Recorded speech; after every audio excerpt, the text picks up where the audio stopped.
आज के इस व्लॉग में ना मैं आपके साथ अपनी डेली रूटीन तो शेयर करूँगी ही, लेकिन साथ ही साथ कुछ ऐसी हैबिट्स आपको बताने वाली हूँ, कुछ ऐसी आदतों का ज़िक्र करूँगी, जो अगर आप अपनी ज़िंदगी का आहिस्ता-आहिस्ता करके हिस्सा बनाएँगी ना, तो आपकी ज़िंदगी में सुकून आना शुरू हो जाएगा। क्योंकि भई आजकल के माशरे का जो सबसे बड़ा मसला है ना, मैं हर दूसरी औरत से ये सुन रही होती हूँ, हमारे शौहर हमारा एहसास नहीं करते। घर आने के बाद जब काम से आते हैं, हमसे बात नहीं करते, हमें ऐसे लगता है कि बस हम सिर्फ़ बच्चों की वजह से गुज़ारा कर रही हैं और भी बहुत कुछ। तो मैंने सोचा कि डेली रूटीन तो शेयर करती ही करती हूँ। आज अपनी बहनों के ना दिल के बोझ को कुछ हल्का कर देती हूँ। अस्सलामु अलैकुम माय यूट्यूब फैमिली। उम्मीद है जी आप सब ठीक-ठाक होंगी। अल्हम्दुलिल्लाह मैं भी बिल्कुल ठीक हूँ।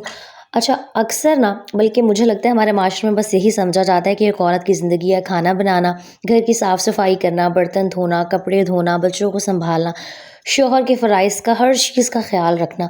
लेकिन कहीं न एक औरत की ज़िंदगी जन्नत तब बनती है जब उसका शौहर उसकी एफ़र्ट्स को सराहे।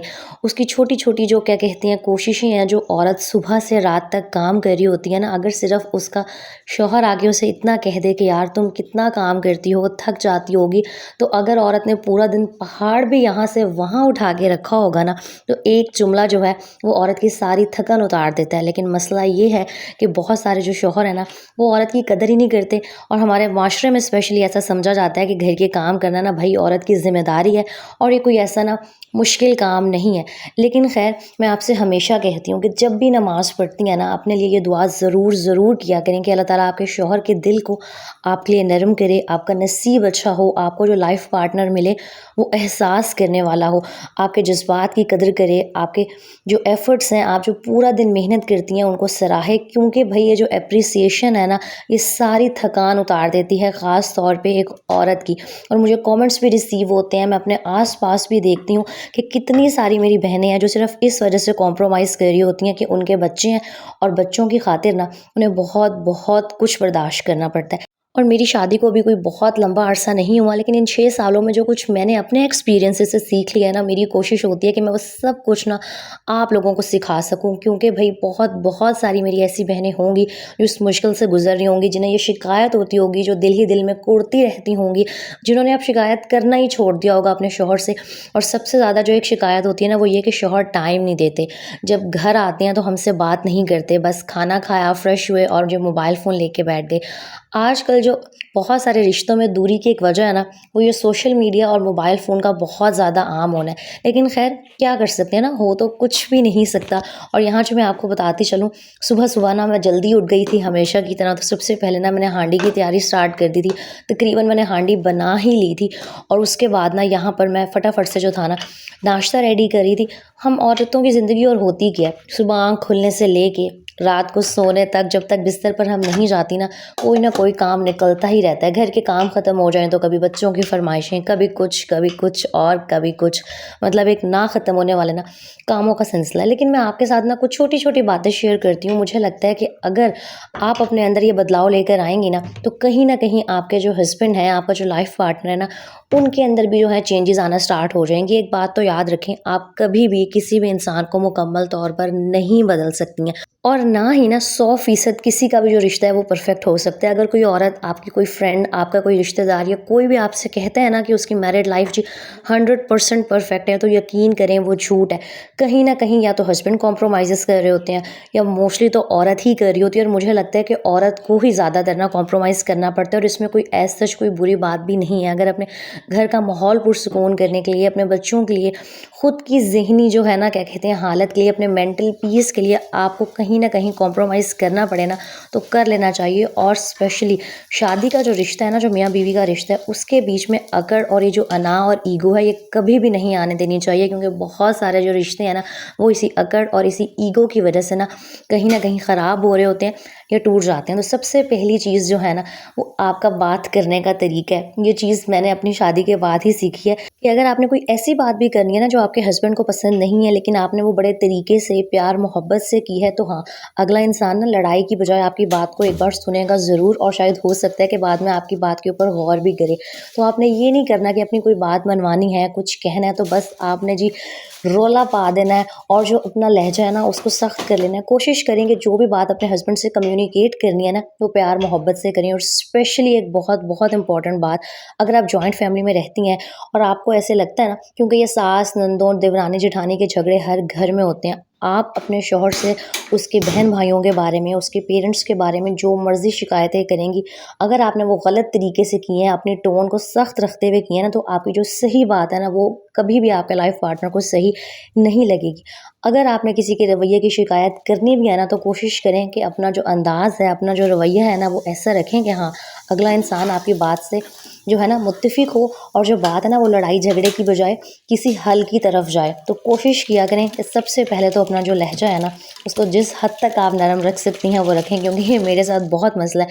मेरा शायद ना शादी से पहले का या बचपन से ही ऐसे है कि अगर मैं आम बात भी कर रही हूँ ना, तो ऐसे लगता है मैं लड़ रही हूँ। तो ये चीज़ें मैंने आहिस्ता-आहिस्ता सीखी हैं कि आपका जो बात करने का तरीका है ना, वो बहुत, बहुत असर करता है। अच्छा, यहाँ पर ये मेरे प्लांट्स चेक करिए, मुझे इतनी खुशी हो रही थी, जो मेरा पुदीना है ना ये बड़ा होना स्टार्ट हो गया और इतना फ्रेश है और इसकी खुशबू इतनी कोई प्यारी है ना। लेकिन ख़ैर ये 2-3 पौधे हैं, मुझे समझ नहीं आ रहा, मैं इनको रेगुलर पानी भी दे रही हूँ, बहुत ज़्यादा धूप में भी नहीं रखती। हाँ, धूप लगवाती हूँ, लेकिन फिर भी इनके ऊपर ना नए फूल नहीं खिल रहे। तो जिन्होंने प्लांट्स रखे हुए हैं, जिनको एक्सपीरियंस हो ना, वो मुझे ज़रूर बताएँ कि मैं इनका जो अच्छे तरीके से ख़्याल है ना, वो कैसे रख सकती हूँ। ख़ैर यहाँ पर मैं खाना हाफ़ टर्न करके और नाश्ता वगैरह बना के ना ज़रा बाहर चली गई थी, कुछ सब्ज़ी वगैरह लेनी थी। और ख़ैर हम अपने टॉपिक पे वापस आते हैं, लेकिन उससे पहले ना मैं यहाँ आपके साथ एक स्क्रीनशॉट शेयर कर रही हूँ।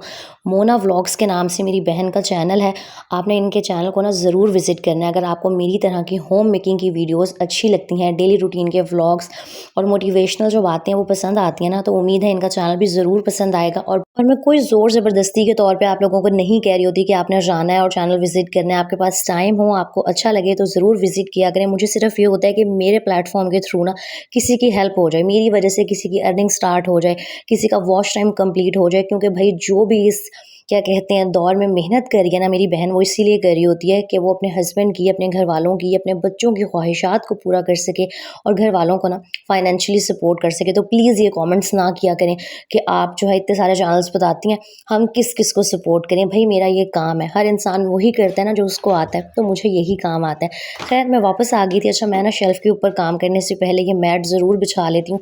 इस तरह जो है ना शेल्फ़ मेरा जो है वो गंदा नहीं होता, क्योंकि ज़ाहिर सी बात है किचन में जब आप काम करते हैं तो प्याज के छिलके, अदरक लहसुन के छिलके कुछ ना कुछ गिरता रहता है। तो ये जो रोटी मैट है ना, ये इस काम भी आ जाता है। अच्छा, दूसरी चीज़ जो सबसे इम्पोर्टेंट है और बहुत सारी मेरी बहनों का मसला हो गया कि हमारे हस्बैंड हमें टाइम नहीं देते। अगर आपके हस्बैंड आपको टाइम नहीं देते ना, आप जितना उनका सर खाएँगी, जितना इस बात पे आप उनसे लड़ाई झगड़े करेंगी कि आप मोबाइल में घुसे रहते हैं, अपने दोस्तों के पास चले जाते हैं, काम से आने के बाद हमें टाइम नहीं देते, उतना आपका घर का माहौल ख़राब होगा।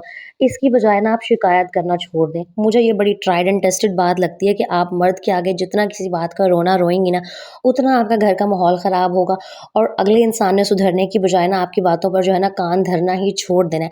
इसलिए बार-बार शिकायत करने की बजाय ना अपने आप को ठीक करने की कोशिश करें।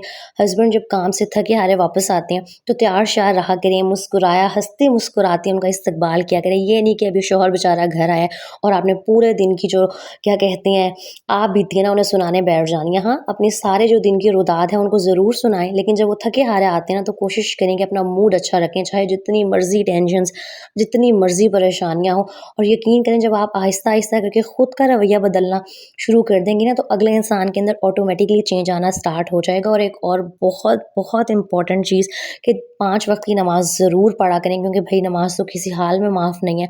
और हर नमाज़ में ना ये दुआ ज़रूर किया करें कि अल्लाह ताला आपके शौहर के दिल में आपके लिए प्यार, मोहब्बत और एहसास पैदा करे, क्योंकि अल्लाह ताला तो वही पत्थर दिलों को भी मोम कर सकती हैं ना। तो अपना ताल्लुक अल्लाह ताला से ज़रूर स्ट्रॉन्ग करें। अच्छा, ख़ैर मैं बाहर गई थी ना, तो मैं क्या कहते हैं बीफ लेकर आई थी और आजकल मुझे चिकन बिल्कुल अच्छा नहीं लगता, तो सुबह मैंने आलू चिकन चढ़ाया था, लेकिन मैंने सोचा यहाँ ना अपने लिए थोड़ा-सा बीफ का जो सालन है ना, वो बना लेती हूँ। तो बस यहाँ मैं फटाफट से ना वो ही रेडी कर रही थी। और मैं आपसे बात कर रही थी कि शौहर से, अपने लाइफ़ पार्टनर से बार-बार कंप्लेंट्स करने की बजाय ना अपने अंदर एक हैबिट अपनाएँ कि अगले इंसान की छोटी-छोटी एफ़र्ट्स को ना आप ज़रूर सराहा करें। हम औरतों को लग रहा होता है कि शायद तारीफ़ की, एप्रिसिएशन की हकदार सिर्फ़ हम ही हैं, लेकिन मर्दों को भी अच्छा लगता है जब आप उनकी छोटी-छोटी एफ़र्ट्स को ना एप्रिशिएट करती हैं। क्योंकि नो डाउट कोई शक नहीं है कि एक मर्द सुबह से लेके रात तक अपने बीवी-बच्चों के लिए ना बाहर के लोगों की बातें भी सुनता है, धक्के भी खाता है। कभी-कभी ना उनकी तारीफ़ भी कर दिया करें। जिस तरह हम ख़वातीन को होता है ना कि हमारे लिए गिफ्ट्स लाए जाएँ, कोई बहुत महँगी-महँगी चीज़ें ख़रीदने की ज़रूरत नहीं है। आप छोटी-छोटी एफ़र्ट्स कर लें, कभी हस्बैंड की पसंद का खाना बना के अच्छा-सा तैयार होके, रेडी होके उनके लिए एक फूल और चॉकलेट से उनका इस्तकबाल कर लें। यकीन करें आपकी शादी चाहे 10 साल भी पुरानी हो गई है ना, ये छोटी-छोटी चीज़ें हैं जो आपका जो है ना रिश्ते के अंदर प्यार और मोहब्बत को कायम रखती हैं। वरना तो वक़्त के साथ-साथ और स्पेशली जब बच्चे हो जाते हैं ना, तो बीवी अपनी ज़िंदगी जी रही होती है और जो मर्द है ना, वो अपनी ज़िंदगी जीने लग जाते हैं। तो कोशिश करें कि अपनी शादी को हमेशा ऐसे रखें कि लोग देख के कहें कि वाह! इन्हें देख के तो लगता ही नहीं है कि शादी इतनी पुरानी हो गई है। अच्छा, यहाँ मैं शेयर करूँ, मैंने ना टिकटॉक पे देखा था कि अगर आप खीरे को कट करने से पहले इस तरह जो है, जो काँटा होता है, उसकी हेल्प से इसके अंदर लाइन्स लगा लें ना, तो खीरे बड़े प्यारे से कट होती हैं। तो मैं अक्सर ही ना जब भी खाना बनाती हूँ, सलाद बनाती हूँ, तो मैंने सोचा चलो आज ना ये तरीका भी अपना के देखती हूँ, तो चेक करें इतने प्यारे खीरे कट हुए थे ना। और जिस तरह आपकी छोटी-छोटी एफ़र्ट्स आपके खाने को, आपकी हर चीज़ को प्यारा बना देती है ना, इसी तरह ये छोटी-छोटी एक औरत की कोशिशें होती हैं जो आपके घर का माहौल है ना, उसे सुकून वाला, बरकत वाला और बस आपके घर को जन्नत बना देंगी। तो आज से, अभी से अपने अंदर सबसे पहले चेंज लेकर आएँ। जब आप बदलना स्टार्ट होंगी ना, तो यकीन करें, मैं गारंटी देती हूँ आपके जो लाइफ़ पार्टनर है ना, उनके अंदर ऑटोमेटिकली चेंज आना स्टार्ट हो जाएगा। बहुत ज़्यादा शिकायतें करने की बजाय ना आप शुक्रगुज़ार बन जाएँ और देखें आपकी लाइफ़ किस तरह बदलती है। उम्मीद है जी आज का ये व्लॉग और मेरी बातें आपको अच्छी लगी होंगी। मोना व्लॉग्स को ज़रूर सब्सक्राइब कीजिएगा। अपना बहुत सारा ख़्याल रखिएगा। अल्लाह हाफ़िज़।